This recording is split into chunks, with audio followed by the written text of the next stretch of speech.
పురుషుల్లో సెక్స్ కోరిక ఎల్లప్పుడూ ఉన్నట్లుగానే స్త్రీలలో కూడా ఎప్పుడూ ఉంటుందా? ఆడవాళ్ళైనా మగవాళ్ళైనా సెక్స్ విషయంలో ఒక్కటేనండి, గుర్తించండి. మగవాళ్ళు ఎలా సెక్స్ కోరిక కలుగుతాయి, ఆడవాళ్ళు ఎలా కలుగుతాయి. మగవాడికి ఆడదాన్ని చూస్తే ఎలా కోరిక పుడుతుంది, ఆడదానికి మగవాడిని చూస్తే ఎలా కోరిక పుడుతుంది. అయితే ఆడవాళ్ళు ఏంటి, వాళ్ళ మనసును చంపుకుని వాళ్ళు పడి ఉంటారు, పైకి ఎక్స్ప్రెస్ చేయరు, కానీ వాళ్ళు కూడా లోపల లొట్టలు వేసుకుంటారు ఉంటారు. ఒక హ్యాండ్సమ్ మగవాడు కనబడితే వాళ్ళు మనసులో లొట్టలు వేసుకుంటారు, అది మామూలే. అంచేత సెక్స్ అని ఇద్దరిలోనూ సమానంగా ఉంటుంది, సెక్స్లో ఎంజాయ్మెంట్ ఒకటేలా ఉంటుంది. ఆడవాళ్ళకి అసలు చెప్పండి, మగవాళ్ళలో కంటే ఆడవాళ్ళలోనే ముందు సెక్స్ మేలుకుంటుంది. ప్రియమైన ప్రేక్షకులకు ఈ నెల 4-5 తేదీలలో నాస్తిక కేంద్రంలో నిర్వహిస్తోన్న 12వ ప్రపంచ నాస్తిక మహాసభల కార్యక్రమాల ప్రత్యక్ష ప్రసారాలని సమరం గోపరాజు ఎథీష్ సెంటర్ ఫేస్బుక్లో వీక్షించవచ్చు. ఆడవాళ్ళు 12-13 ఏళ్ళ వయసులోనే సెక్స్ కోరిక మొదలైపోతాయి. మగవాడు 15-16 వచ్చేదాకా వాడు ఇంకా సెక్స్ పరంగా ఇంకా అమాయకుడిగా ఉంటాడు. ఆడపిల్లలు 12-13-14 ఏళ్ళు వచ్చాక ఆడపిల్లలకి సెక్స్లో మగవాడి కంటే ఎంత అడ్వాన్స్గా ఉంటుంది. అంచేత ఆడవాళ్ళు ఏం తక్కువ కాదు, కానీ వాళ్ళు ఎందుకని మా సమాజం ఏం చేసి ఆడదాన్ని అణిచివేసింది. అది సెక్స్ గురించి ఆలోచించడం నీచము.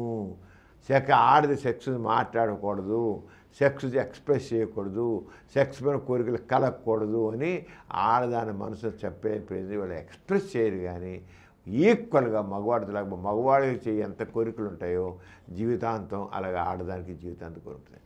అయితే మెనోపాజ్ వచ్చే టైంకి ఈస్ట్రోజన్ హార్మోన్స్ తగ్గిపోతాయి.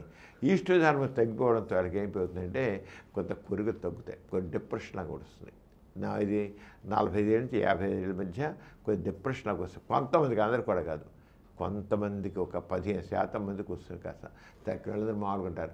70 ఏళ్ళు నుంచి 80 ఏళ్ళు వచ్చినా మగవాడికి ఎలా కోరుకున్నా ఆడదానికి ఎలాగ ఉంటుంది. కానీ మొదటి నుంచి ఆడదానికి సెక్స్ గురించి ఆలోచించడం తప్పు, ఎక్స్ప్రెషన్ తప్పు, కోరికలు కూడా తప్పు అని చెప్పేటంటే మనసు అన్ని చేసుకుని అలా ఉంటారు. కానీ నిజంగా వాళ్ళకి ఆపర్చునిటీ ఇస్తే మగవాళ్ళకంటే ఎక్కువ విజృంభించేది ఆడాళ్లే. ఈ కార్యక్రమం మీకు ఎంతో నచ్చింది కదా.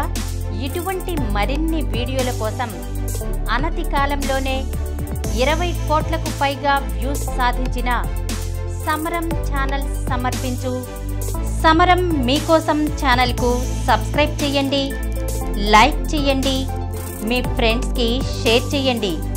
అలాగే ప్రక్కనున్న గంట సింబల్ని ప్రెస్ చేయడం మర్చిపోకండి.